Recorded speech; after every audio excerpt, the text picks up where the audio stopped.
You hate the business. I hate the business end of the business because it requires the stuff that, like, I didn't plan to do. Like, why do I have to know PowerPoint? Someone forced me to learn Excel? No. And now I have to go make a mailing list of people that I want to come and please watch my, next special. What do you mean learn Excel? Because what did you have to learn in Excel? Like just reading the sheets or putting them together or... Opening Excel, just so... Did you not have Excel on your computer up to this point? I did, and I think that's why I sort of, when I was in school or when I was in college, I sort of, since I was a kid, I was like, I want to do something which doesn't require me to sit at a desk. I want to sing and I want to dance and I want to make people laugh, and that's it. And I've realized now that the singing and the dancing and making people laugh also has this very, very prominent component of someone has to come and watch you singing and dancing, because you can't make people laugh if they're not there. So that's what Twitter's for. No, right? Right. Yeah. But so that component is truly terrifying to me, actually, to be very honest with you. I sort of fumble a lot. I'm a big failure at collating documents. Like, give me Microsoft Word where I'm writing a set and I'm okay. But any other Microsoft product scares the bejesus out of me. See, you're not the only one to say that. The amount of comedians who say to me, I hate the admin side, and I'm like, you're in show business. Yeah. The business side you have to think about. I'm not saying you don't, but obviously you do, but it's like that involves maybe not sitting at a desk, but at a space. For me, it's a train generally, and doing the work. Yeah. Because no one's going to do it for me. Yeah. And all the people who've said, like anytime an agent emails me and says, I'd love to meet up with you, or I'd love to do this or whatever, 99% of the time I'm like, yeah, but what can you actually do that I can't? Yeah. I get, and I'll be honest with you, I think that is very important. But then I feel like I would rather spend my time and energy into writing, into spending time living life that would give me an observation that might not even get to a final stage of a joke, but that'll give me a minute at an open mic, that'll give me a minute at a new material night. And also because I guess of the fear and because of the anxiety that comes with this sort of like admin work thing, then it scares me off comedy in general. Then I'm like, now I am invested in, if I want people to come and watch me, not even if I want, now I'm invested in, please come and watch me, as opposed to, I want to make people laugh. I get what you're saying, yeah. You know what I'm saying? Yeah. And I guess it's a very overtly romantic and sort of unnecessarily romantic way of looking at it, and very not practical. But I think, truly that's what I believe in my heart. Do a very quick, just say your name and... My name is Aditi Mittal, and these are my profiles. Okay. And this is me at an audition for Lady Yogurt. Because that literally seems to be. Okay, are we okay on the... yeah, we're fine, we're fine. Good. Sorry, can I ask you a very weird question? Do you want your name pronounced the way you've just pronounced it? Or can I say Aditi Darling, a Mittal? rose by any other name Would cost the same amount around Valentine's Day. Well said, Thank you.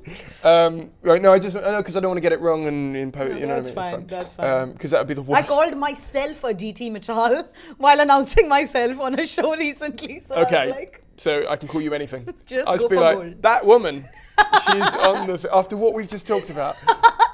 Hello and welcome to the Ask the Industry podcast, episode 77. I'm comedian Simon Caine, and for those of you new to the show, this is the podcast where I interview the most influential people from the worlds of stand-up, comedy, radio, and today, the Indian circuit. Aditi Mittal is an Indian stand-up comedian, actress and writer. She was one of the first women to do stand-up in India and has been included in the top 10 list of Indian comedians by the Times of India. I got her on to talk about the circuit in India versus the UK, how class issues affect and impact comedy and what she and other comedians can say, why she found the Edinburgh Fringe a really white place to be, how she found the right agent for her, and how she deals with misogyny in audiences all around the world. I found this a brilliant interview showcasing the similarities and differences in culture and in comedy and a perspective I've not really heard before, namely someone who had to make a job for themselves in a circuit that didn't have any role models for her to look up to or emulate, in a world where the audiences and some of her co-worker comedians didn't like the idea of a female performer. If you're new here, please do hit the subscribe button. If you're old here, please do leave us an honest review on iTunes. But now, without any more delays, this is Aditi Mittal.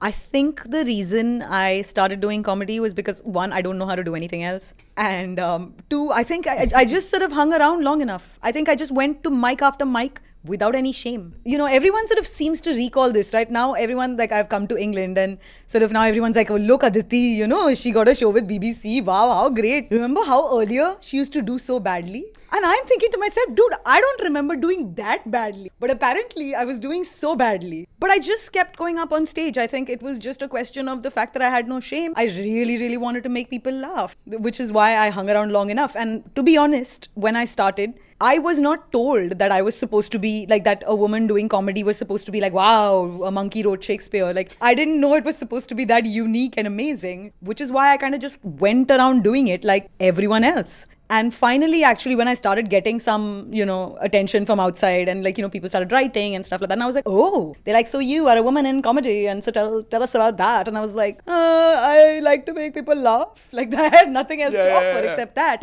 And sort of now, as I've spent more time being on stage and woken up to the layers of what it means to be a woman in this profession. It was a couple of years ago now, but it's still one of my favorites. Do you know Beck Hill? No, why don't I know Beck? Oh, no, that's fine. She tweeted, it was like, interviewer, what's it like being a woman in comedy? And her reply is always, it's just like being a man, except you get asked that a lot more. Yeah, that's exactly it. So at first I was just like, I don't know how to answer that question. But I'll be honest with you, I feel like I will answer that question a million times if it means that someone listening for the first time finds solace in it. If it causes them to identify with something, and if it gives them context, I will answer that question a million times if that's what it takes. When I did my special here in Soho, and I know the conventional things that women have always been accused of. Oh my god, she's talking about periods. Oh my god, she's talking about babies. I was like, yeah, I talk about periods and babies, and I hope for the next 25 generations of female comics they talk about periods and babies, because not nearly enough has been said about periods and babies that has been said about,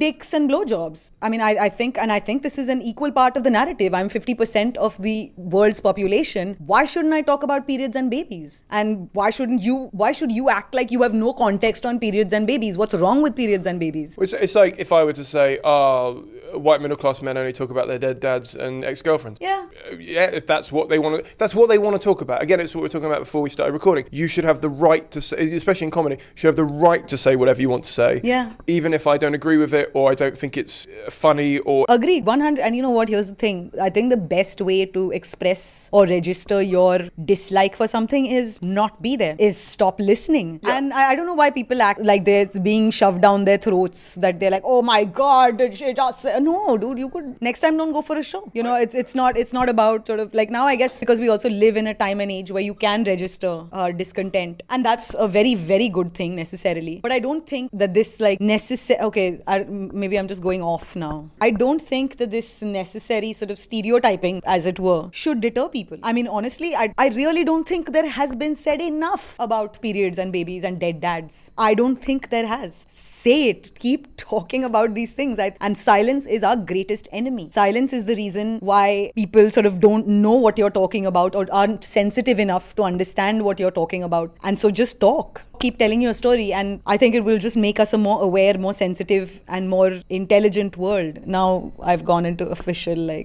vague sentences, but you know what I'm saying. No, it makes you more empathetic. Empathetic is the word I was looking for. Oh, sorry, right. Yeah. It's all right, I had 5 minutes to think about it, you didn't. But no, I agree with that. I tell people all the time, you vote harder with your money than you do with your voice. So if you don't, someone can say to me, you're shit, and I don't say it, go ahead.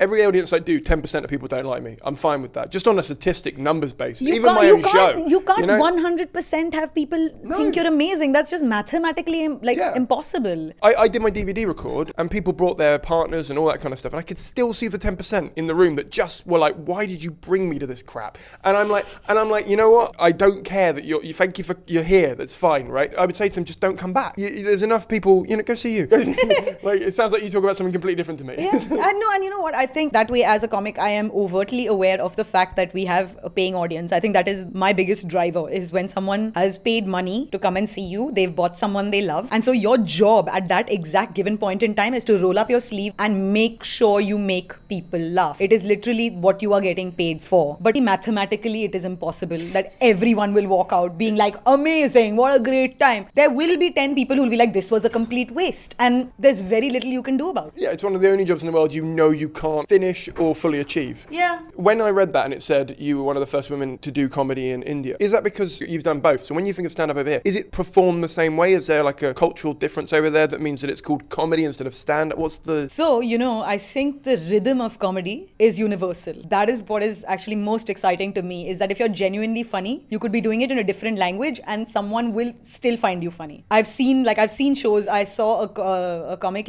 do stand up in German, and I don't understand diddly squat of German, right? And there was something about this guy. He was just I can't remember his name. Makes me so mad. Henning Wenning? No, it wasn't as catchy as that. Okay. It was, and there was something so sort of appealing about him, and he was so funny in just the way he spoke, the way he moved, and I could almost tell sort of the sentences and the cadence of the speaking almost tells you where a funny part is coming. And that to me is the most integral part of comedy, is that when someone's being funny, you can recognize it across languages and across cultures. Having said that, context is also the biggest thing that comedy is based in. Okay, so let me explain to you. In India, we have the comedy scene has been around for a while. We used to have these things called Hasya Kavi Sammelans, which was the funny poets societies, right? Where they would come together and sit together and sort of, it would be a baitak where there would be people sitting and then they would have a mic in the center and then there'd be an audience. And so people would get up one by one and go to the mic and read out their poetry. And it was very much based in sort of clever wordplay, witticisms, and those kind of things, right? And then in 1991, we had what was called the Great Indian Laughter Challenge, where they finally brought stand-up comedy as it is practiced here, which a man and a mic. That happened in 1991. And this show exploded. Means like it was the highest rated show for, I think, about 5 years. You know, a slew of very, very popular comics that are still touring today came out of that. And that was in Hindi. English stand-up comedy with the person behind the mic happened as recently as 2009. And there used to be this one open mic run by a company that used to run open mics for everything once a week. There's an open mic that used to happen once a month for stand-up comedy. The next week is like slam poetry. The next week was like, you know, whatever, storytelling. So it was one of those things. And I remember going there for the first time. I remember watching a few people and wondering, like, I was like, oh, that's really nice. Like, it looks like I can do that. And so the next week I went, did a set to what is relative silence and got 2 laughs. And I was like, I'm in. I don't even care. Like 2 laughs in a 5-minute set, I'm okay. I'm going to do this and I'm going to try as hard as I possibly can. The way it is sort of practiced now is extremely similar to the way it is done here. Having said that, the industry behind stand-up comedy, I have not seen anything like it. Like, whoa, it blew my mind. The number of venues, the number of organizers, the number of promoters, the number of people in comedy. I think right now in India, we have about like a healthy like 70 people who have like 30-minute sets that could be rotated on a circuit. We have about 70 people, and that's not a whole lot for a country of 1 billion. And so that is, I mean, the difference is, of course, that audiences in India are, I think audiences in India still don't know what to expect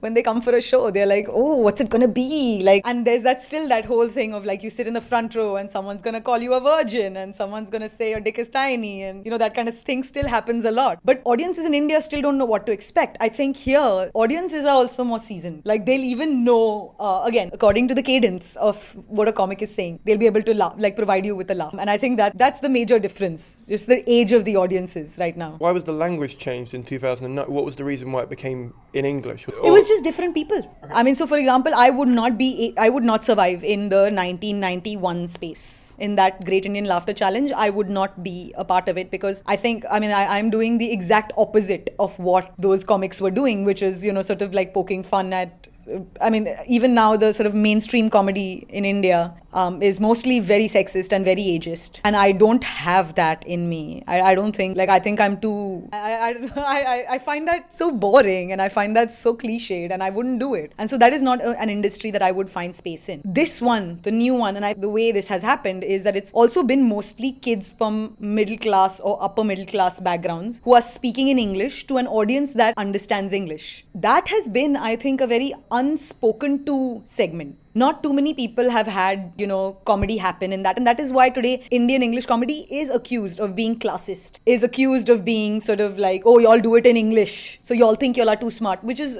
and in India, English is a very potent battlefield on which we are fighting our class wars. And so that's why I think the stand-up comedy right now is just a very, very loaded, as it were, we used that word earlier, a very loaded space to be in right now. It's like what you were saying again before we should have recorded some more. But it's like we were saying before when you went to Edinburgh for a few days and you were like, it's just the whitest place on earth. Yeah. And you don't mean that as in Scottish people, you just mean everyone who's come up from London and Liverpool and whatever. And it's like, there's a lot of talk of that being quite a middle class playground, of that being, white guys who can afford it can go up and do it. And anyone who isn't of that ilk might not see it as a place to go because they won't be discovered or whatever, but also can't afford that. Yeah. So it's kind of, I think, but we only have that once a month necessarily. You have that all year round, it sounds like. And it doesn't sound like that's a pleasant time to be in. I'll tell you actually, it is an amazing time to be in comedy because it is just the beginning, right? It is just the beginning. It is, of course, populated by people who speak English. But we also have, I think, a fledgling Hindi scene. And it's the same thing that, you were talking, I know that in your Mick Perrin episode, where you were talking about how TV has sort of changed the way comedy, so with the 91 revolution, with the Great Indian Laughter Challenge, and it had like 7 seasons, that was sort of TV comedy. Those were jokes about film stars and how she's so fat and unfuckable and they are so old and ugly, that kind of a thing. Whereas now the comedy that's coming up is genuinely, I think it comes attached with a point of view. It comes attached with an opinion, which generally was not there earlier. And it's happening in English as well as in Hindi. In Hindi, not as prominently. Like, I know for a fact that there are comics right now who are phenomenal in Hindi, who are also touring the exact same circuit that I am, who get standing ovations on a daily basis. Because Hindi is also our head language. So many English comics now, and I know this because I've done it as well, is where you switch between the 2 languages. So you do a setup in English where you are pointing out how absurd a thing is in a strange language, and then you give the punchline in Hindi. And immediately everyone knows, like everyone identifies almost instantly with the Hindi punchline. And the contrast of how ridiculous the thing is stands out even stronger because you said it in English. So there's a way to kind of navigate the minefield, as it were, and make it work for you, which I think a lot of comics right now are doing very, very well. And touch wood, I really hope that more voices come out from the general public. It sounds like, and correct me if I'm wrong, but if there is 70, let's just stick with that number for a ballpark figure. If there are 70 comedians doing that, professionally doing the runs in India, it sounds like you all can talk enough that you can be self-aware of audiences, that having to know that is a possibility. Whereas here, I think city by city, it would change so much that it's not kind of possible for us to go, because we might go, Leeds audiences are like that or whatever. But in reality, it might just been they've done 1 gig in Leeds once in 5 years and that was it. Whereas it feels like you guys have a much stronger connection community-wise, but also a stronger awareness of culture and the way the audiences are perceiving what you're doing. Oh yeah, and you have to, because you know what, and I think that is a blessing and a curse at the same time, is that overt self-awareness. Again, because self-awareness gifts you context, and context is everything. India is a country where literally every 8 kilometers the language changes, the sensibilities change. And so if you're standing, literally the jokes that work in Bombay, for example, which is the financial capital, the financial and entertainment capital of the country, to Delhi change. Like Delhi, which is the political capital, would prefer political jokes. They will laugh harder, clap harder. In Bombay, the Bollywood jokes, work so much better. In Bangalore, you go down and they don't know what you're talking about if you say something about Bollywood. They might be aware of, they will be aware of politics, but with Bollywood in particular, they're like, we don't care, because literally Bangalore has also its own Hollywood industry. So India is a huge country. We could possibly spend the rest of our lives touring India alone, and we have 30 million people who understand English. A comic can possibly spend the rest of their lives touring India alone and be able to make a living off of it. You said before there's like 70 comedians have maybe a 30-minute passable set for doing that, but then you've said that each city you'd kind of tailor it for that. So does that mean you've got 30 minutes on Bollywood, 30 minutes on politics, 30 minutes, or do you mean you have a 30-minute set that you would be like, well, I'll open with my political stuff and end with it in this city because it's... How would you deal with that? Yeah, so I touch wood, I have more than 30. Dear God.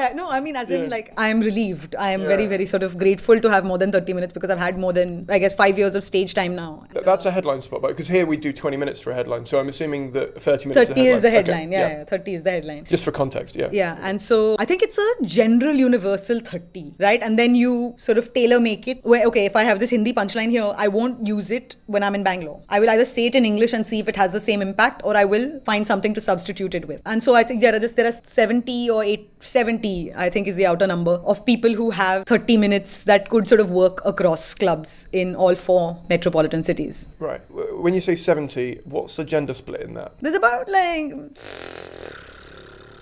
I'm going to give it a generous 10 women in comedy. And I'm not even going to say like stand-up comedians alone. I think stand-up comedians, there are about three of us who are doing it, like stand-up comedy. As a job. Yeah. Right. The rest are sort of like in sketch and in improv and all that stuff. And so I'd say about 10. And that used to always irk me because I was like, okay, out of, say, given an outer number of 70, if 10 are women, they all have to be some level of freaking amazing in order to survive. Whereas out of the 60 in the males, there will always be 30 who suck. But their bros are keeping them alive and giving them spots and, getting them stage time and putting them at the forefront of corporate shows. And so it always irked me that the percentage was unfairly divided in that aspect. Playing devil's advocate, right, I just want to ask you a question, and I'm asking it just to find out your perspective on this. I don't necessarily believe what I'm about to say, if that makes sense. But good things never start like this. Go ahead. My question would be, if I was a female comedian, right, and I felt like that, I felt like I've got to be the best because otherwise I won't get spots. To me, that feels like it would be actually quite a positive driving thing coming out of a negative. No, of course it's a positive driving thing, but it's not an even playing field. Oh no, it is not an even playing field. Like I said, it's come out of a negative, definitely. Oh yeah. I have to say that's kind of like saying like, oh look, she went through so much harassment and yet she is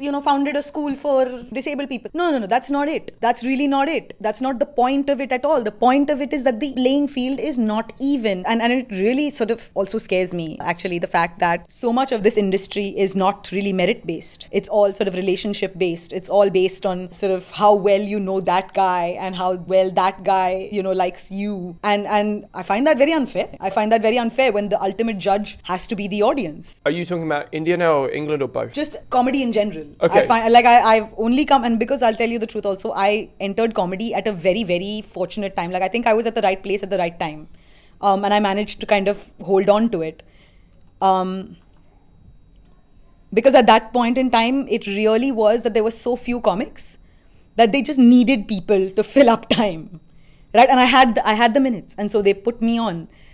But I know for a fact that if I was trying to get into comedy right now, in India even, I would possibly find it damn near impossible. I would not, it's all sort of that like handshaking, backslapping. I was like, I don't have the social skills for it. Like I don't, and that's actually this one. I know. Steve Martin has this great quote where he's like, the idea is to just be so good that they can't ignore you. And it's better to spend time writing comedy than to be attending parties. Like I think that's the focus of my life in general is to be just like, I want work. I don't want like a lifelong relationship. I just like let's work together. I think that it's becoming more of a meritocracy, especially over here. I don't know about India because I can't, obviously I've never been, I can't comment, but I think the internet has done that. I think the internet's leveled some of the playing field because you can find an audience now. I know I know you've got quite a lot of followers on Twitter and quite a lot on YouTube and stuff, and that is a privilege thing that you can tap into that nobody else has access to. You know what I mean? It's an audience that, I'm sure there are, out of the 90 men in comedy there,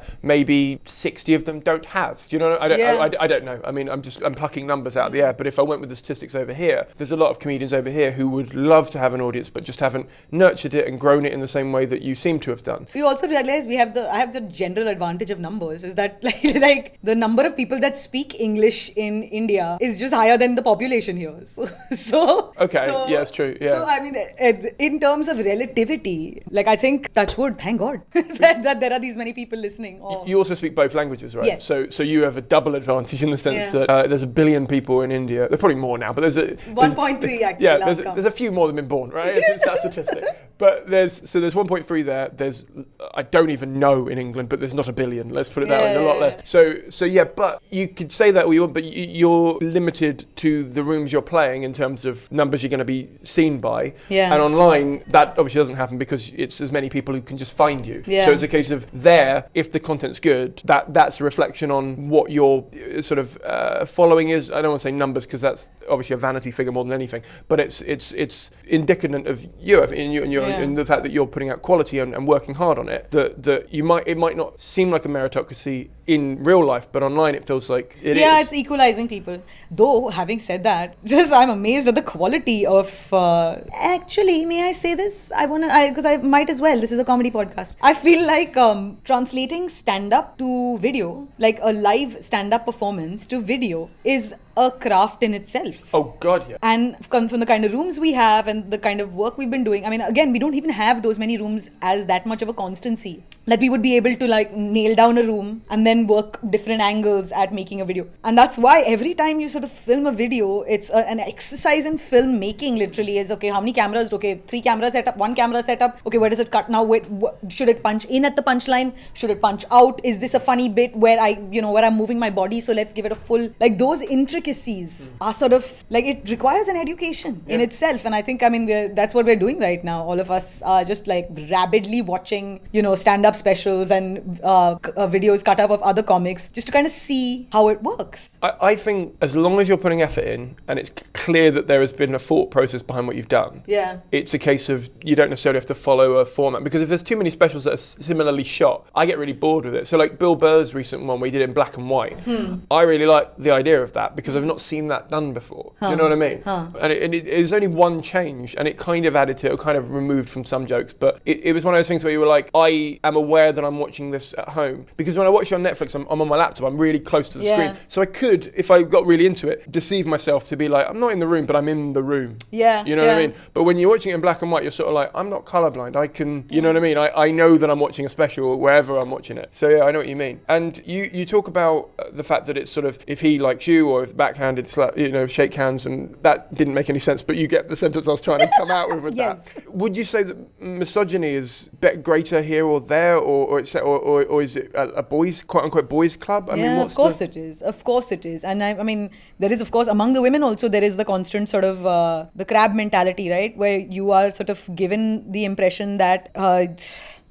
I remember sort of being told this, is that whenever there would be another woman would enter comedy, I would have a ton of comics come up to me and be like, yeah, dude, your days are numbered. I was like, what do you mean my days are numbered? Just because someone did like a good show? I was like, this is not even, how does that happen? Is there space for only one woman? And that's not true. And I've actually gone out of my way to kind of, now I realize I've been around sort of longer than everybody else. So now I go out of my way to irritatingly be that person who's like, yeah, what up, ladies? Like, now I will overbond if that's what it takes, in order to make sure that no one ever feels like they can't occupy space. And I think that's what's very important right now, is making sure that all the women that are with me, or that are in the space together, is that we know that we can all occupy space in this industry. Is that it's not a competition of us against each other, but of everybody against each other. And if that means I have a special bond with all the ladies, hell yeah. And yeah, it does. I mean, actually, so how it started out was, I was sort of, when I started doing comedy, it was with a bunch of guys, and I sort of used to hang around. What year was that? When did you start? This was in 2010. Just to put context on it. So do you mind me asking, how old were you when you started? I was 25. 25 when you started, 2010. So you've been doing it 6 years? Yes. And you've been full-time for how many years of those? 3. 3. Okay. Sorry, Cameron, what were you saying? Just so people have a context of what you're... Yeah. And so then I started with a bunch of guys. And I mean, I generally also have a very combative personality, which was why I am in comedy, is because I like the idea of being able to confront something. I sort of experienced things that I had nobody to turn around and ask if I was crazy or if I was validated in feeling like that. And I literally so 1 year into this, I sort of had managed to distance myself from everybody, because I was like, I can't trust anyone's intentions. And I started doing it on my own. And I remember for like almost 2 years, I was completely down and out, because I was like, I don't know if I deserve this. I don't know if I'm funny enough, because I now don't have the outside approval of guys. While they continued absolutely on with their boy gangs and all that stuff, I didn't have that. I think it's made me care lesser now. And now even I don't exist with the sort of support of anybody else. I've now run entire tours by myself, which I know that most of the comics that were starting out with me can't do anymore, because now they're in gangs. So now sort of... When you mean groups of male comedians or gangs? Yeah. Okay, right. And so now I know that I can alone, like I organized a tour for myself last year in September, and I went to 11 cities in 13 days, and it was a sold out tour. And I mean, it wasn't massive rooms, it was rooms of like 100 and 300, and that was it. I should just point out, if you want to just pause for a sec while comedians listening to this go, not massive, because I mean, to us that's still quite big rooms. Yeah. And I managed to sell out this entire tour, and I did it pretty much all by myself. Like, it was me picking up the phone and emailing people and hating every moment of it, of course, because I hate emails and phone calls, but I managed to do it by myself. And I think that was the first time I realized, I was like, I can stand on my own 2 feet and people find me funny. and, are willing to spend money and come and watch the show and then go away having had a good time. And to me, that was the biggest solace. And I was like, after this, I don't need validation from outside, from anywhere. I do not need any guy to tell me, oh, you're funny. I do not need any guy to say, but Aditi, can you please come on our, whatever, on our show. I did not want to be the token chick. We were doing a show, which was a Bollywood-based show, and it was sort of like parody awards show. And the idea was that we would sort of parody, the best supporting actress. And so one of the suggestions being bandied around was, let's just do tits. Let's just do, and I'm sitting in this room. I'm like, great brainstorm, guys. Great brainstorm. And I swear to God, right? And the thing that they would generally come into the consensus to was it would be hilarious if they just put a close-up of all the tits of the girls who had been nominated. And I remember thinking, no, this is not, like, you've not worked at this. You've not worked at this, and this is not funny. And I can't even remember how I reacted exactly in that moment or in that space, because I was just so shocked. I was like, oh, are we going to do this? And am I going to have to stand backstage and watch my fellow comics do tits as a joke? While, like, it's that same thing of that wink nudge jokes, which you're just saying the same nasty things, but with like a sort of smile and a glint in your eye. And that sort of didn't make sense to me. So I was really genuinely upset. And that was the time I realized I needed to like do this by myself, and I needed to kind of stand up on my own 2 feet, and it does, like, validation from outside didn't matter. And I went through that today as I watch women come into comedy. I think the system, there is so much of a larger support system. And of course, I'm just also a very insecure person, which is why I do comedy in general. And so I think, the things are changing, I guess. I mean, I would have just said, you guys put your balls out first and then we'll think about it. Like, what I mean? Like, let's see you go on stage and do that, and then we'll have a renegotiation afterwards, because equality, why not? That's mental to me. Like, the fact they had a meeting for that. Oh, yeah. I mean, so like, it was in a writing meeting, right? It was in a writing meeting. And they were like, oh my God, we'll do tits. We'll do just close-up of tits. And I was like, what?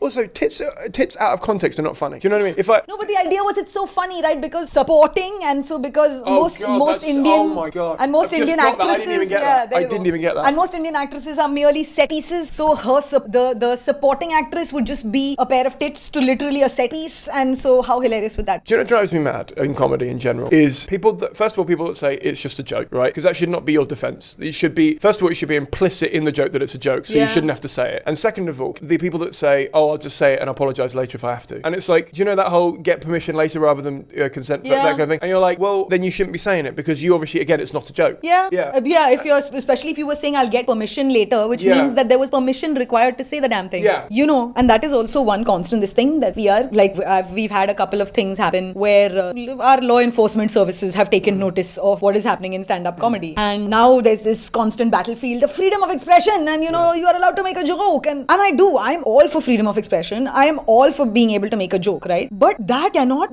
mean that you go around talking absolute garbage, because then you are not doing your job, my friend. If you've managed to offend someone, you have not done your job. Your job is to be clever and funny. Well, I mean, I'd argue you don't necessarily have to be clever to be funny, but I saw someone the other day who was not being clever and they were being very funny. No, that I agree. But I'm saying, I say in general, especially if you're dealing with something that is so sensitive that it might incense people, is that you have got to then be so smart about it that you manage to make your point and make people laugh. That's what it is. I find that the hardest part of this job is that if I have something that is an actual subject I want to make it. So, like, I had a joke in my last show, and it was a long build. It was about how I hate International Women's Day, and the reason for that is because you shouldn't need a day, and it's. I basically said that you get the same number of days a year as pancakes, and that drives me insane. And I don't know if you have Pancake Day over there, but But the joke ends on me saying that I hate feminist comedians who come up, like middle class white comedians who come up on stage now and say stupid things like women are equal, they can do everything as well as men, because it's not true. Like, historically, there's one thing women can't do as well as men, and that is oppress a gender, right?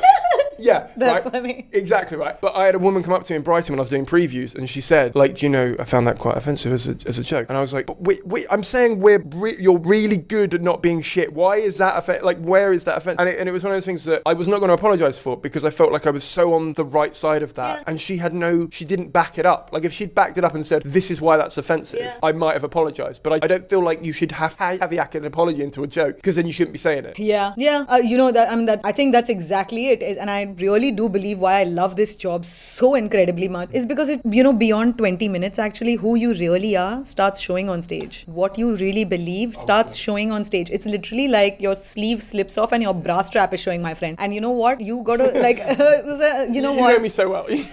And it's one of those things where I don't know, I think that I'm so confident of what side I am on. And I am so confident of my intentions that I know I will defend to the death what I say on stage. And I think that is my biggest sort of solace, is that I'm not lying and I am not saying anything that would physically harm someone. And so I will do this job with my 100% conviction, and I will not be banding about random apologies and stuff like that, because this is it. This is my worldview. And if you have laughed in that moment, you are complicit, by the way. If you have laughed, because you laugh for two reasons, right? At a joke. One is, oh my God, I never thought of it that way. And oh my God, I know exactly what she's talking about. And so if you laughed, my friend, at that moment, there was a level of identification with that. So let's let's not pretend you're a moral arbiter after laugh. And you know what? I'll be honest also. I feel like now everyone is getting so offended at comedians' jokes and all. I'm like, these are jokes. Okay. If you found it offensive, then I didn't do my job of making it funny. For that, I will apologize. But I cannot apologize for you being hurt or whatever. That you nurse your hurt for yourself. Yeah. The thing I cannot, and I've started eliminating people from my life who do not take responsibility for all of their thoughts, feelings and emotions and actions, because it's you. Do you know what I mean? Yeah. And I get that you can't control your feelings, like people, but you can control your reaction to them. And if you're not working on that, I don't have time for you. Because if you turn around to me and go, I'm offended, it's like, great, well, you go and deal with that. Because it's in you. No, because it's in you. It's there's that CK joke. You're a big fan of Louis CK, and there's that CK joke where he's like, people are like, we can't legalize gay marriage because what will I tell my children? He's like, you're shitty children. You tell them. Yeah. Don't make it my problem. Yeah. Well, I've got a joke. I still can't make this funny. It's driving me mad. But it's about, I used to be really fat, and I trying to write a joke about how I don't think you can fat shame someone, because yes, you've been a dick about it, but it's in them that their shame is there. Do you know what I mean? So it's your emotion that's coming out there, and if you're taking responsibility for your reaction, because I'm fine with my body shape now, and I would probably be fine if I got fatter again, because I'm sort of comfortable with that. Who you are. Yeah, with who I am. But when I wasn't, it was because I was eating because I wasn't comfortable with who I was. Yeah. And so they were poking a symptom of a bigger thing, and it was my fault for not dealing with that, not theirs. No, you know what? But I'll tell you the truth. We also live in a world where these symptoms are taken to proportions that are genuinely sort of like, that's why I think I do believe in reining it in, unless you are really making an amazing point. Yeah. And we do live in a world where we now know concepts like victim blaming. We are, I mean, touch wood, it's so great to be living in a world where these are cliches and these are tropes that we are aware of and we can avoid. I would never victim blame someone if I was consciously aware of who. But the thing is, I'm very self-aware in general, and I would call myself a relatively intelligent person, and also I would say that when I write a joke, I make sure that I am the victim in that joke, or I'm always punching upwards. Yeah. Because even with that joke I was telling you before, the stalking someone online, that one, right? I feel like I'm punching upwards with that, because I'm the idiot who doesn't understand language in that joke. I'm not someone taking fun of I'm not taking the side of a stalker. Do you know what I mean? And it takes forever to do that, but I think people don't do that in general in life. We do that more in comedy, because we will have to take accountability for this thing we're going to say. We also have more time. We also have... You might do. No, you don't do your admin. We just have more time. I think that's a part of our job, is to be self-aware, and irritatingly so. I think that everyone is doing comedy for one wrong reason, and until I know what that reason is, I don't know if I can be around them. Because I've realised there are 3 reasons why I won't be friends with a comedian if I think it's their reason for doing it. 1, if it's a shortcut to like acting work or presenting. I don't know, fuck off. 2, if you're just trying to pull the whole fucking time, if you're doing it like impress girls or whatever, I'm like, I am impressed if there is somebody doing this job to impress girls. Wow. I'm impressed. I have a begrudging level of respect in the sense that, how are you doing this? Because no girl has ever thought, yeah, he talks about his ex a lot, I'd love to have him out on a date. Do you know what I mean? Like, but I suppose it's I'm deflecting people for a defense mechanism, whatever, right? And the third one is if they're just having a midlife crisis. If they're just, you know what I mean? If they've had like a divorce and they're going, oh, I was always told I was the funny guy in the office. You're like, you stay in the office and be funny. The ones who use it as therapy, which I do as well. No, but I don't think you do. I hate people that say comedy is therapy. I think once you're over the thing, it can be therapeutic to talk about it. But I don't think you can actually use comedy as therapy if you haven't got over it. Oh, yeah, because it requires a lot of work. Therapy doesn't require work. Like therapy, you have to just show up and talk. And comedy, you have to like therapy. Measure your words. Therapy definitely required a lot of work. Oh, did it? Yeah. That's hilarious. Yeah. But I think it's like being in front of the most judgmental therapist in the world. Like, and you have to You're make. not mine. Yeah, oh well. I have a bigger notepad than she does. No, I get what you mean. I just think you can't make something effectively as funny, the funniest it can be if you're not over it. So as a result, distance plus time. That's sort of It's tragedy, plus time. Sorry, that's what I meant. Tragedy plus wow, time. I was doing like speed Yeah. formulas. Well, no, I've added to that. Distance plus time. That's a E equals MC squared shit. I've changed that formula in my head. It's so it used to be comedy is tragedy plus time, yes. right? But I would say it's comedy plus time plus joke equals comedy. Do you know what I mean? Oh, like well, no, because otherwise you just got a great story. Like, it's like don't just wait a year and then go, oh, I could talk about my uncle now. No. If you're going to talk about your uncle, there have to be like solid punchlines in there about. Yeah, exactly. What were we talking about before? Well, I was going to ask you because you said that you'd got booked a couple of times as like a token performer on a bill. Yeah. And I wondered is this your first time over here? Is this This is my fourth time. Fourth time here. Do you find, because first of all, do you find that still happens in India? And do you find that has ever happened over here? Because over here, again, this is a devil's advocate point in my head. Over there, you would be a token woman. Over here, you would be a token Indian woman. So as a result, you could be booked, and I'm not saying you have been, but you could be booked for two reasons to make that club set up a bit more diverse. For the first 3 times that I came here, I didn't come to do clubs. I came to do the BBC Asian network, and so that was sort of quite pigeonholed. That I guess was in itself a pretty specialized requirement. Having said that, I'm also just damn good. Like I would hate to be that person who's like, I think of course my femininity got me. So like I know for a fact that they went through the other comics, looked at them, and then chose me. So it's not like I was token when I was coming here. Having said that, in India, I, by the way, gain and lose a lot of work because of my vagina, and that is primarily because there are like places, bookers that would not book me because they'd be like, listen, it's a boys' college, they'll eat you up. Would you want to do that gig though? Would you be like, I want that challenge? I'll do it. Because there are some people over here. And you know what? Here's the thing. I want the choice. I want the choice to say no. I want the choice to say I may not be comfortable. I want the choice to say, actually, hell yeah, let's go for it. So do you think it's patronizing they would assume that you wouldn't do well at that gig, or do you think it's they know their audience well and it's annoying to you not getting a choice? They've not given me a choice. I don't even care if it's patronizing or if they've not given me a choice. And that is what is irritating to me. There have been times when I have been too expensive to take along as a person of a group of comics because I would require my own room. And that is sort of the male comics can share rooms. Oh, so you just mean you'd want a dressing room, or would you room not care? As in like, if we're traveling, right? We're traveling in groups. And so in the hotel, I would require my own single room. For the first 2 years of my career, I spent a lot of time, traveling with groups, but I was always sort of given my own room. And everyone was like, wow, how lucky, and all. I was like, this is not luck. This is, by the way, not luck, because I know I'm losing work for the very same reason that y'all think I'm very lucky. So I don't know about patronizing, and I don't know about anything else. I just want to have the choice. So your work on the BBC Asian network over here, yeah. Did that help set you up for this trip, or was that literally just you were offered work and you thought, great, it's a great... I assume BBC Asia airs over there, doesn't it? Or is it... No, it doesn't. It doesn't. So you were aware of the BBC? Oh yeah, as a kid actually, that's kind of what I wanted to do. Like I was always like, I want to grow up and become a journalist on the BBC. And when I first got contacted by them, I nearly fainted. I was like, what? What happened? They just email? What was They just emailed. Okay. And I was pretty blown and really excited. And it was at that point, actually, also, I was like, this is something that's being offered to me. Like, this is an opportunity that's being offered to me. And I think it was also the token, this thing, right? Because we had done, like, stand-up comedy in India is still a relatively new thing. And I've realized also in India, also newspapers, the moment they run out of actual content, they'll call 2 comedians and say, hello, can you tell us your opinion on XYZ? And then they'll shove it into a column, or they'll make you write a column or something like that, right? And so when I got the email, I was just really excited, and I went around telling everybody. And then I guess I did well enough that they called me back the second time. And then I did well enough that they called me back the third time. And then I did well enough that, I got approached by BBC Radio 4, which is, I reckon, a bigger channel than BBC Asian Network, to do the show that I just recorded. And so I don't want to take away, like I don't know, I would love to be like self-deprecating, but I've realized people don't get self-deprecation. Like people don't get that. Over here we do. It's like a big thing. Yeah, and yes, that is true. I love how I was watching this show called The Big School.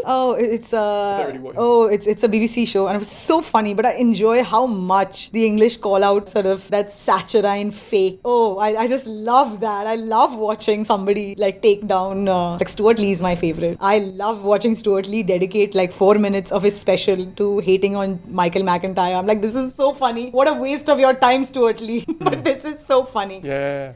I think, again, it's the punching up thing. He's got this outsider, even globally though, but he's got an outsider persona. Yeah. I mean, he's very clever in the way he's engineered that, because even when he had a TV show, you could ask 10 people on the street and maybe 4 of them would know instead of 3. He's just never made himself, because he could easily have made himself bigger than he is right now. And yet he's sort of like, but he couldn't have a go at Dara O'Brien or McIntyre or whoever he wants to have a go at if he was bigger, because it would be like... He would be them. Yeah.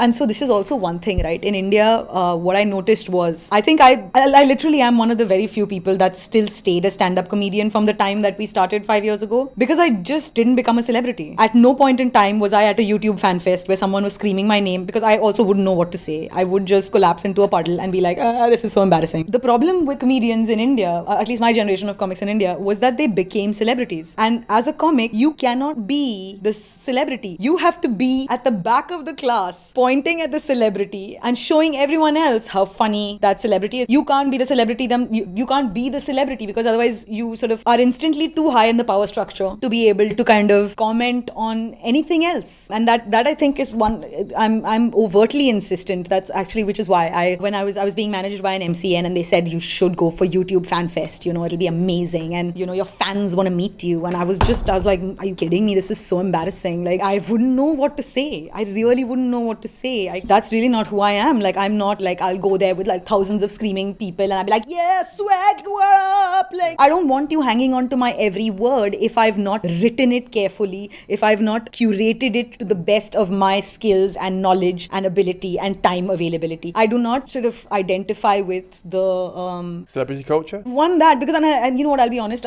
because my mum also is the executive producer of what is India's Law and Order, which is this show called CID, which is comically bad, but it's very, very popular. And I think my mother taught me very early on in the game that nobody wants to be friends with a celebrity. People will work with you if they like who you are and if you're a pleasant person to be around. The moment you start demanding flowers in your vanity van and want like 6 doves to sit on top of your head, nobody's gonna like you, sorry. And I think to me that I want to ensure, I tend to live long. I intend to live for a substantial amount of time, and I intend to stay in this career, which is why I would prefer to be human instead of godlike or celebrity-like for as long as I can, because I just want to keep getting consistent work. I do not want to be a superstar. I want to be a worker. But you can be a celebrity and not make demands like that. Do you know what I mean? Yes, you can. Of course you can. Yeah. But the culture in the culture in India, which sort of elevates you to celebrity status, requires you to kind of be that. Okay. Requires you to kind of, because people won't give you importance unless you demand that, I want 7 white towels with 1 drop of blood from an Egyptian virgin smeared into the left-hand side corner of each towel. That's not that demand. I mean, that's... I mean, you know how it is. Sorry, we'll get them for you in a minute. That's I get what you're saying. I mean, I love what I'm doing right now in terms of building a relationship with my audience. I do not want fame in any way, shape or form, but I know that that's a byproduct of the industry that you're going into. And so that's what is irritating, is when people work towards the fame as opposed to the jokes. Yes, that's the thing. Just work towards everything else except the jokes. What is wrong with you? That's the biggest problem in our industry over here, is that so the biggest problem in our industry, to nail it down after doing this for 2 years now, I can tell you exactly why it's gone bad. There are too many young comedians who are marketable in other areas that come in, who maybe don't even write their own material, get picked up by a big agent who have control of the media, put them into a position where they can go, right, well, they could be a presenter, let's try them there. If they're not a presenter, let's put them on radio. If they're not a presenter, that kind of thing. They become a celebrity. Sycophant fans will buy tickets to anything they do because that's what celebrity culture is now. And as a result, they believe their own hype because they're never given any feedback or construction or anything like that. And as a result, they've got a career out of it, which is going to be a cash cow for the agent and for themselves. And they don't know what they're doing outside of it, so they stay with the agent. And on top of that, you've got the issue issue in that people see that, and because there's a celebrity culture in that so many young people now don't know what else they want to do with their lives and they want it to be there. I'm not saying all, by the way. I'm not saying all young people, but there is a portion of people who will do anything for fame. There was a rapper on YouTube who shot himself in the face to try and get. Yeah, did you see that? No, I didn't. He shot himself through the mouth and put it up online as a promotional stunt for his new single. And it was like, how bad do you want attention for your work instead of working on the work? Do you know what I mean? Yeah, and that is why. And honestly, that's what I'm telling you, because these things are also very easy distractions. Yeah. It is very easy. Now I know there are some like groups or these comics and all who will literally poop in a bowl for 35 minutes and people will buy 3,000 rupee tickets for it. Because why not? Because you're getting to see them, they're real, you get to touch them eventually. I don't want that. I literally don't want you to spend 3,000 bucks. I want you to come to a show and then be so blown and be so happy that you spent that 500 bucks. I don't know. I find that. So can you put 500 bucks into context? Because over here, that's a lot of money. 500 bucks is, I guess, like 10, 12 pounds. Okay, cool. Sorry, because 500 pounds over here is a lot. Oh, of money. no. So I mean like 10, 12 pounds. Yeah. I want to give you your 10, 12 pounds worth multiplied by 500. For the lack of a better word. Yeah. In order to kind of like I don't know. I guess I'm also just a complete whore for the live element. Yeah. It's like writing in the sky, right? You have to be there to experience it, to see that energy, to see the way people are laughing, to sort of see the comics sweating. I think it's all the magic of being live, which I think I hold way more sacrosanct than putting up a video on YouTube. Yeah, I mean, I still do the online content because I know that the only way I'm going to get found is that right now. Yeah. Like, especially as I'm not shunning the industry, but I'm far more interested in finding out what they do and then running away and doing it. Do you know what I mean?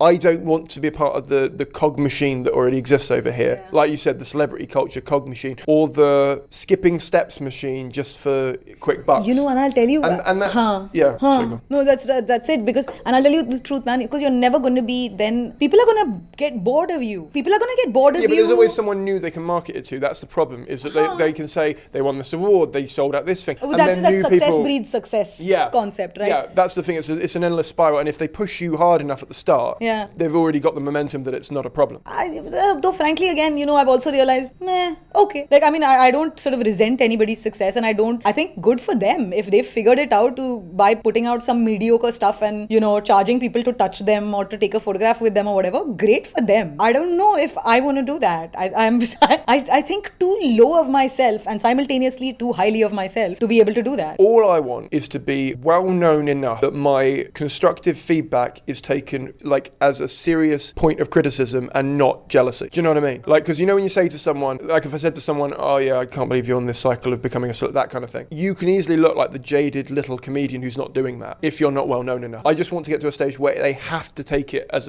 a point that I genuinely mean it, and not I'm the little guy who didn't get that option, so I'm dicking off at your... Well, you know what? I want to get to a point where I can, every time I have an hour ready, I can sell the tickets to the show. That's it. I don't even want anything else. I don't want your respect. I don't want your... I just want to sell enough tickets that people will come and listen to me when I'm ready to be able to talk and make jokes. That's it. Everything else that comes is a plus. That's literally all I want as well. But you seem to, I mean, you, like you said, you've got the advantage of numbers on your side in terms of both language barriers, but also the number of people in your country. Yeah. Like you said, this circuit is a massively bigger one than yours. How many clubs would you say are in those 4 metropolitan cities that you mentioned earlier? So we have actually one dedicated comedy club that recently branched off into a second one. Right. So we have 2 in the entire country. And the others is just sort of like bars and pubs and smaller clubs that like literally like this is where there's a band one night of the week, there's something else the other night of the week, the third night of the week there's comedy, and then something else. That sort of is happening a lot as well. I've seen turnover. I've seen like violent turnover in the past 5 years as well of those very venues. Also venue owners in Bombay, or in not only in Bombay because that's a lie, but all over the country, I think want to see comedy. Comedy is one of those things that you have to work on, right? Is if you're doing one night a week, it has to take time even for the audience to catch up with what's going on. I don't think most venue owners allow that breathing room for a thing to develop long enough. They like literally 4 nights in, they're like, "Arey, nobody came. Chalo, cancel." That's kind of short-sighted in my opinion. But I mean, I don't run a club luckily. So my opinion doesn't matter.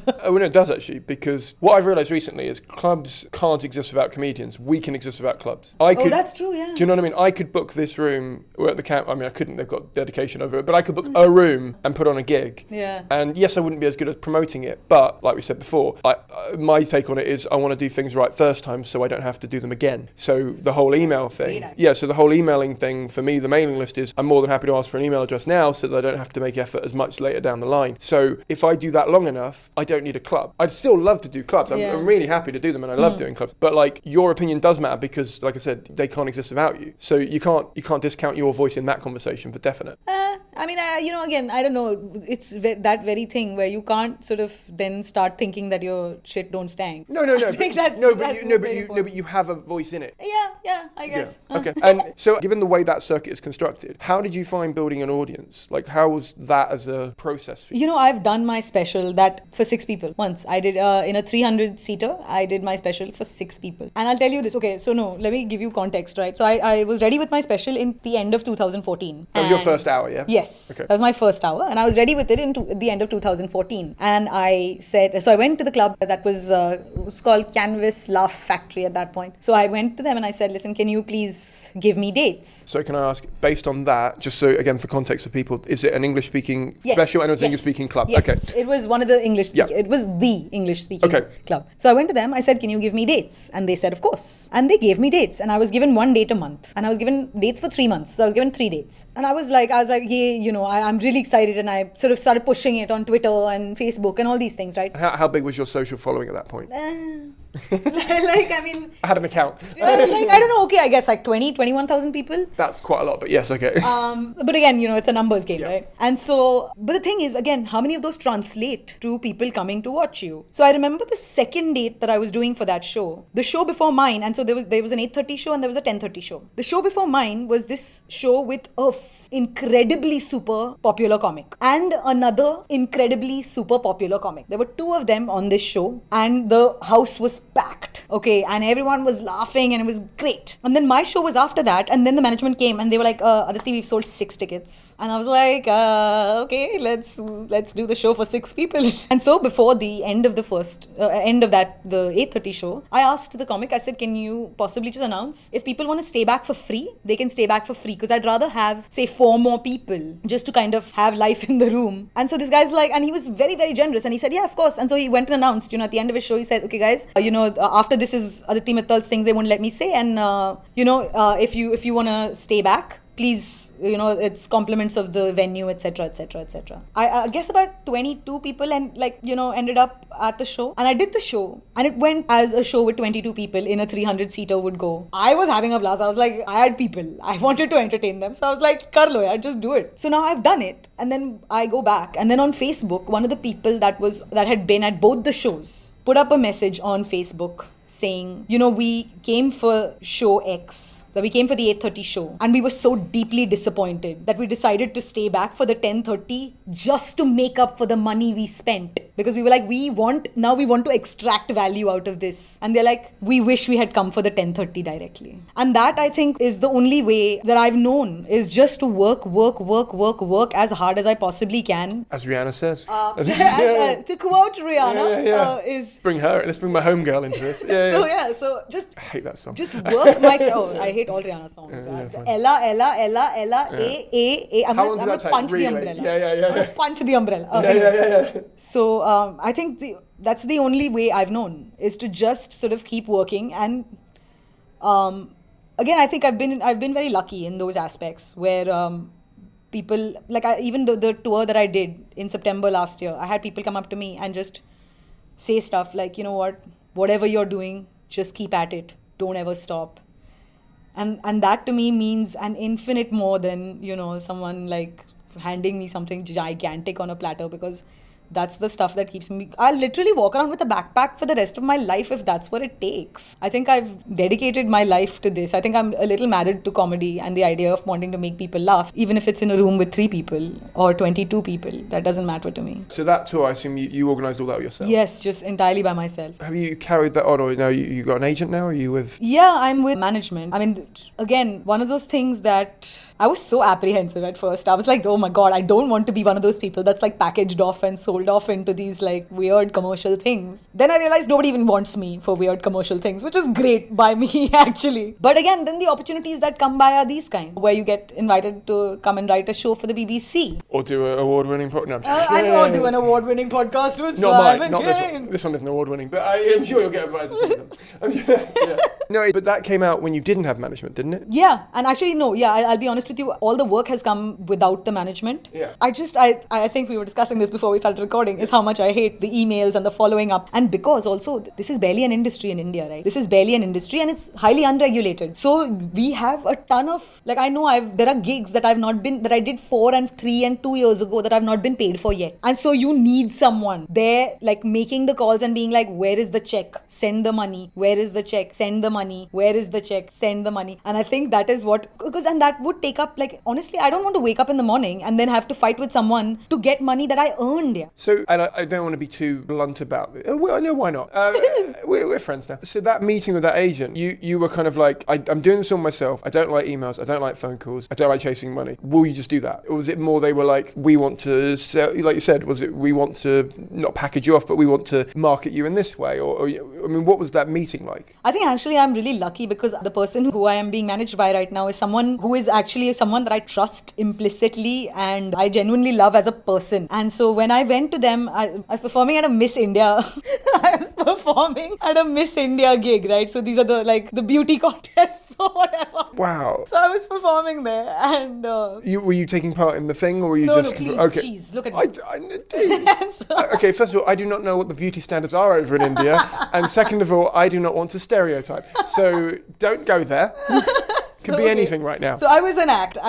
And so I was doing this in between rounds, like while the girls were getting changed from their bikinis into like their gowns or whatever. So they sort of brought me on stage. So you didn't need your own room for this gig? Like that's yeah. So then I end up sort of, and I'm doing the 10-minute slot, and then the person who was organizing the gig, like who did the entire show, came up to me and he was like, Aditi, this was awesome and you're so fun and who's managing you right now? And I was like, me?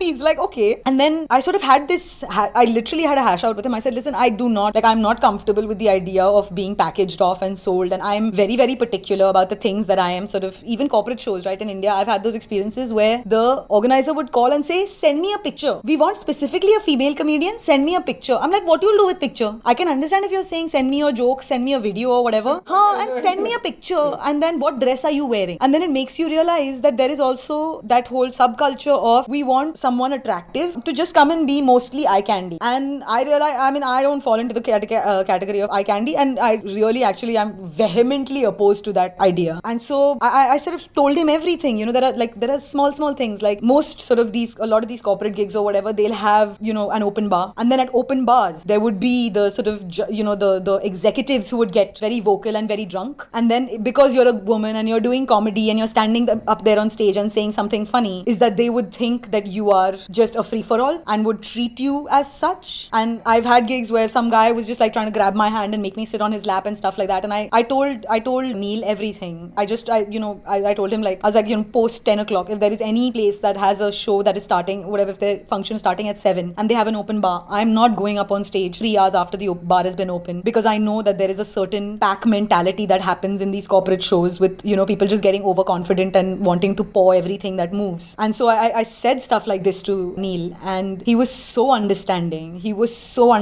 and so sort of accommodating, which is why I even signed up in the first place. And he's, even now, everything I do, he's sort of in on it. And him and Meenal, so it's called House of Talent, and him and Meenal have just been my backbone in terms of just keeping me afloat and keeping me, I guess, administratively above the water in terms of handling my gigs and in terms of even setting a market value. Because I'll tell you the truth also, people will not want to hire you for a gig for X rupees if you're the one calling to negotiate your own rates. If you have a manager, then it's, this person is important enough that they have a manager.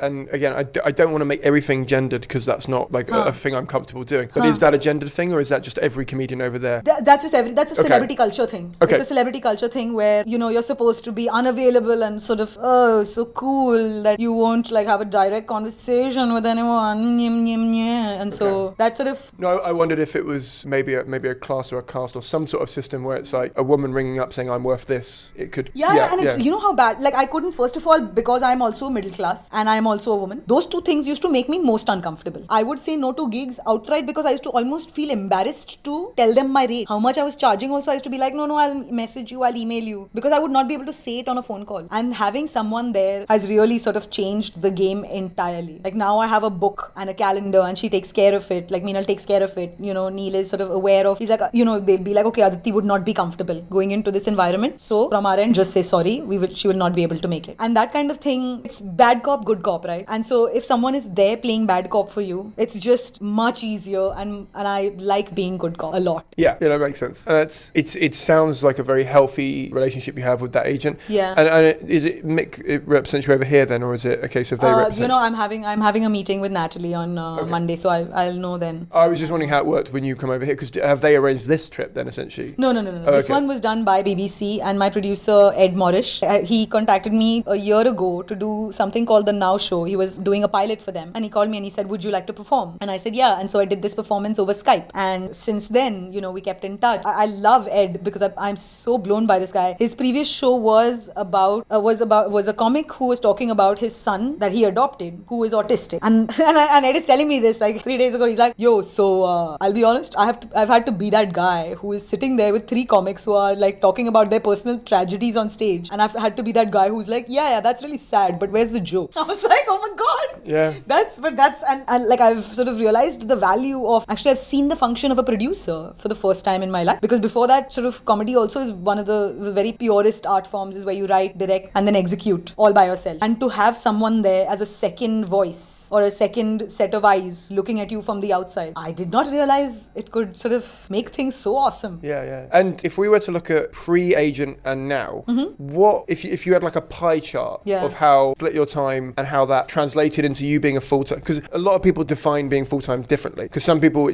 they want to gig all the time, some people they want to have like writing work and gigging. I mean, if you were to break down the pie chart of where you stay afloat financially as well as in your own time, how would that look to someone who obviously has no idea? You know, and so I'll be honest, it changed drastically, because before that, and I'm not proud to admit it, because before that I was literally living month to month. I was running my own house, me and my dad were living together, and I was running the house entirely with my earnings. But with that sort of, because financial responsibility also, or knowledge, frankly, is not something that I was particularly interested in and is not particularly insisted upon. So I was just sort of living month to month. Oh, rent money is here. Oh, enough, you know, to like eat out and party or whatever is here. That's it. And with the way sort of, now that I've had management and now that I've had people invested in me as a person, which then has led them to be invested in me as a comic, has changed drastic. Like I've been doing taxes on time, which is crazy. I've been, and I think it's also given me more time to dedicate to things that I'm truly passionate about, which was something that I didn't have time for earlier, because I was doing horrible things like calling people and being like, where's my money? Where's my money? Can I please have my money? Can you please send the money? Have you sent the money? Can you send me a screenshot of the money that you've transferred? Oh, 7 days later when the screenshot has not happened or the money is not come, then I'm like, oh, can you just send a check anyway? You end up ruining a relationship also like that. And so, I mean, I've been able to have more consistent relationships with people who would hire me for comedy, because it's just been clean, dry and professional, which earlier was not the case. I think it's changed drastically since I managed to get, and I think that's one of the things. I think it's very important that when you are doing comedy, or when someone's taking you on as a client, as a comic, that they should know you. They should know what you want to do, what you are passionate about, how, and like, for example, I'm the only comic he represents. I'm literally the only comic out of the, 70. I'm the only one he represents, because he's like, Aditi, I want to focus on you. I want to make sure, he's got one comic, one musician, one, that kind of thing. But he's like, I want to focus on you. I don't want when somebody calls, then I'll be like, oh yeah, oh, what is your budget? Okay, in that budget, I have 9 people. No, I don't want to do that. And that has kind of built an implicit trust in me that I never imagined I would have professionally with anybody else, especially being the crazy paranoid comic that I am. Like, yeah, no, I understand.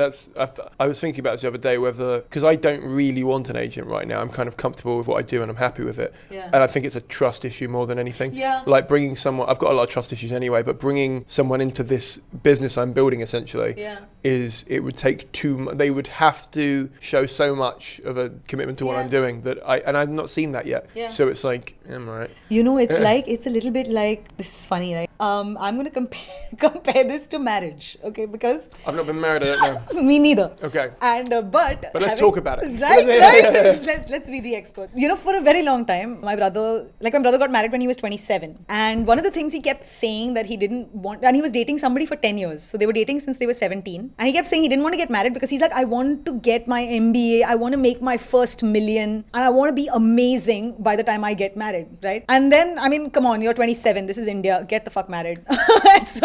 So they ended up getting married at 27, and my brother was just starting his MBA at that point in time. And so I asked him, I said, is it, you know, do you feel like you've compromised on something by getting married? And he said, actually, you don't understand that it's enabled me to do more. He's like, now that part of your brain that handles hormones, I guess, he's like, that is now so calm that I can literally direct my energies into other places. I know now when I come home, I have a loving person, a support system. Like, I know I have a person a phone call away who will sort of be my person, as it were. And he's like, he finished his MBA faster. He finished his MBA in a year and a half, which is not the thing that, I mean, and he was doing an executive MBA, so he was doing the weekend MBA. But he's like, he's finished it in a year and a half while simultaneously doing a job that required him to travel 4 days a week. And so I think it's that very same thing. It's that the relationship with having a manager was that I sort of was apprehensive. I was like, should I not? I don't want to commit. What's going to happen? Are they going to... And then the moment I did, I was like... Take that leap. Yeah. And again, it's taking the leap with the right person. Oh yeah, God, yeah. That's the mistake a lot of people make.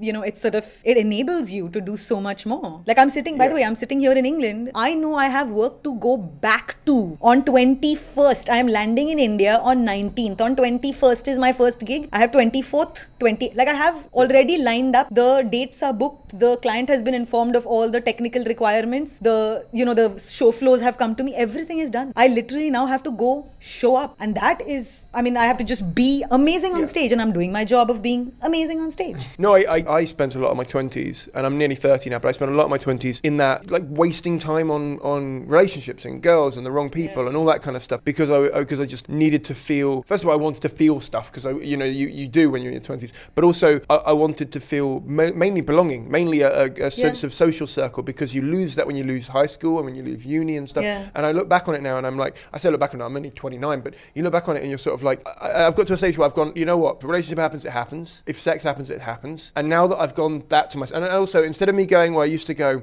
going to be single forever. Now I go, I'm going to be single forever. Like the minute I looked at it with a different perspective, we were talking about before, different perspective. The minute I sort of went, you know what, so what, I don't get to have sex for the rest of my life. Fuck it, I've had it already. I'm happy with it. You know what I mean?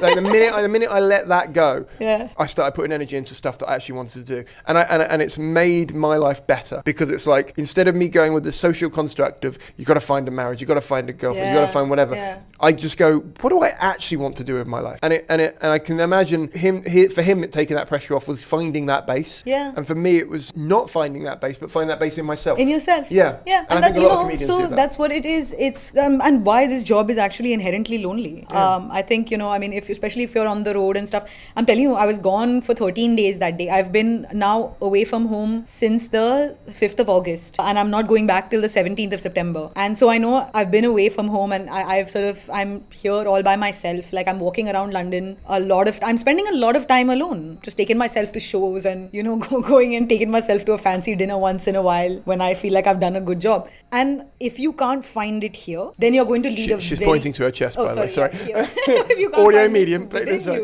it's gonna be very lonely, and and loneliness can be very tiring. Not even like it's anything else, but just tiring, because you're so busy feeling sorry for yourself and feeling like you don't belong anywhere that it robs you of energy that could have been spent in other directions. Definitely. I have quick fire finishing questions that I ask everyone. We have covered quite a lot of them, so I'm gonna ask them again, and if you want to add to them, you can. If not, I'll just edit them out. Okay. So, what are the best books on comedy writing or stand-up you've ever read? Born Standing Up by Steve Martin. Right, Steve Martin, yeah. He's so amazing. He has this. Anyway, there's two amazing lines, right? One is of his where he's like, I would rather just be so good that they can't ignore you. Oh, what a line. And so like empowering instantly, because then it's all about how good you are on stage and how much the audience wants to hear you talk. That's one. And the other one that he said, he was like, when he had his first heartbreak and then he was talking to somebody and they said, yeah, that's gonna happen a lot. And I think that's so awesome. And he goes, it instantly calmed him, because the knowledge that this gut-wrenching, horrible thing was going to happen to him time and time again was the most comforting thing on this planet. That's what I think is, it sort of ties in with comedy, is that I know every time I have a bad show, I'm like, this is one, not the first time it's happening, and two, definitely not the last time it's happening. Yeah. So I need to find a medium ground to sort of survive it and actually possibly make the best of it. Yes, totally. What is the biggest mistake you've ever made and how did you overcome it? The biggest mistake I've ever made is not starting sooner and actually not believing in myself and not sort of just going out and doing this. I really wish I had started sooner. I wish I had displayed more faith in myself. And how to fix it? I think now I am fixing it. I'm in the process. I think I'll end up fixing it for the rest of my life, because you can never take back time. Definitely. What is the biggest misconception people have of what you do? There are a couple, right? One, like my mother still thinks I'm going to get an actual job. My mother is still convinced. She's like, this comedy thing. Now see, Aditi, now you're 30. Okay, which means that if you're starting in an ad agency, you'll still have to start from the bottom. Aditi, I was like, Mom, I'm really hoping to do this for a longer time. But so that's one. The second one is, of course, that if you are a female comedian, you only do male bashing. Let me clarify, I do everything bashing. I am not. Yeah, please. It's not that I am not prejudiced. I hate everyone equally, kind of a thing. Yeah, I love that thing. So I don't sort of. I prefer not to be. I guess, what is the word? Stereotypes. Pigeonholed into that. Both of those. Yes. Yeah. Okay. Who is the most underrated person in the industry? Oh. May I say this? The sound person at every gig we go to.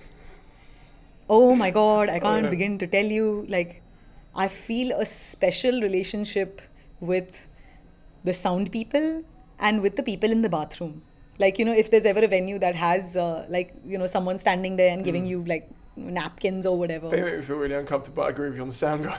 But I think the sound guy and the bathroom person are my two favorite people at any gig, because I am a chronic piddler and I sort of constantly, and sound is, it's literally the only thing we have. It's possibly our biggest technical requirement is sound. And if that's not good, you could suffer a bad show. There's a gig you should do in Leicester called Comedy in the Dark, where they don't let the light go on, so you have to do the performance instead. That sounds amazing. So that's when I was writing this BBC show, and so my producer, the BBC 4 producer Ed, he came to watch my special and was like, "Hey, you two like dance around and prance around on stage like it's going out of style," and I was like, "Hey." I love that shit. And then he's like, that the show we're writing, that's about 40 minutes, 2 36-minute episodes. He's like, they're for radio. And I was like, oh. And when I started writing for that, it was kind of like Comedy in the Dark, because that on radio, they're not going to be able to hear you. And it was just like, it was a revelation. I knew I had to cut out a ton of stuff, because I was like, oh, this is really dependent on me sort of making a stupid face. And this is really dependent on me making the hands and, and all that stuff. And so I definitely want to do this gig. I'll get you the details. Please. This is a two-parter and it's the last question. What is the best bit of advice you've ever been given? And if you could give one bit of advice to a comedian who wants to start a career in stand-up, what would you say? One piece of advice, get on stage yesterday. Just get on stage, because get your time travel devices going. Yes, oh hell yeah. If you can go back in time and start 20 years ago when you were still in your mother's womb, do it. Like, I'd just be like, yo, what's the deal with the umbilical cord? Like, I want to be that guy. Right? So my advice to someone who is starting out is get on stage. In my head, it was like, it comes back to babies and periods. Doesn't it? Yeah. And so get on stage yesterday and don't be afraid to fail, because I think failure is as integral a part of this job as it is the roaring success and the applause and the laughs. And what is the other one? Best bit of advice you've ever been given. This one's a survival piece, right? And this is from a comic that I don't really like much, to be honest. But he said something that and it was after I had a particularly bad set, and I was sort of walking out, sort of with my tail between my legs and my sweat dripping out of my eyes or whatever. And he goes, so he's like, yeah, that rough crowd, huh? And I was just like, what an asshole. And then he goes, but let me tell you something. They were listening. And I was like, huh? And he's like, they were listening. It means they were interested. And I was like, what does that mean? And he said, see, one of the measures of how much an audience is listening to you is also in the times that they aren't laughing, that they aren't talking to each other. And I was like, oh yeah. He's like, that means they're listening. He's like, and that's not your battle won, but that's about 30% of your battle won. Because your objective is to make them laugh. Otherwise, you've not done your job. But if they're listening, means they're not outright going like, this is not worth listening to. So there you go. And I was like, oh my God, I hate you, but thank you for this. Like, this made me feel better. Definitely. That's great advice. Thank you very much for coming on. Thank you so much for having me. No, it's been a pleasure. That was Aditi. I loved talking to her. I found her a breath of fresh air, both in terms of her view on the UK scene. As she's not from here, she has a view on it from an outsider's perspective, which gives her the ability to see more of the faults and plus points than people who live here, who live and breathe it. And I also thought it was amazing to hear someone who wanted a career so badly that she had to make her own position in the industry to do it. There's something really motivating about that. And what surprised me the most was hearing about how the mainstream in Indian comedy is sexist, and as a result I wasn't surprised to hear that there is less females doing comedy over there. Overall, I found this episode really motivating though. It was really fun to put together, and I really hope you got some value out of it as well. If you did, please do consider tweeting myself or Aditi and saying thank you. It's always nice to be nice, and giving back to the guests really helps, and it's also just a lovely thing to do. So you can find all the links to her social media accounts on the show notes, which are at simoncaine.co.uk. If you're new here, please do hit the subscribe button. If you're old here, please do remember to leave us an honest review in iTunes. And either way, please do consider giving a donation of some money to keep the show going. Without your donations, the show really would have to stop or slow down. So if you find any value in this and you've got a few quid spare, please do consider donating as little or as much as you can, either as a one-off donation via PayPal or as an ongoing donation on Patreon. Both of those links can be found on my website. Thank you very much for listening. Thank you very much for subscribing. And thank you very much for donating if you do. I'll see you all in about 15 days' time. Bye.